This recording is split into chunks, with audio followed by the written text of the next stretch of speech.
જો ભાઈ અમારા એજન્ટ આવશે તમારે અહીંયા, તમે બધા કાગળ ભેગા કરી અને એને જમા કરાવી દેજો અને તમારો બંગલો બતાવી દેજો. રેડી લો.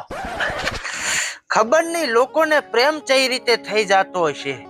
મારે તો ઘર ઉપર દેવું થઈ ગયું છે. મોટા ભાઈ આમ તમે કેટલા કમાઈ લેતા હશો? 1 મિનિટ, કેટલા કહેશે? 90 કરોડ.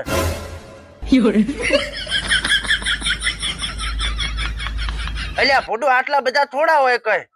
એમ કરો મારું મન રાખો અને 85 કરોડ માં ડીલ ડન કરી નાખો. રેડી? હા હારવાડો. હા આ શેની વાત ચાલુ હતી? આ તો જમીન રાખી છે બિહારમાં રોડ ટચ, એના પેમેન્ટ ની વાત હતી. એટલે તમે વસે રહ્યા છો દલાલીમાં એમ ને? ના ના, હવે મારે ખુદ ને લેવાની છે ફોડા. Don't you worry.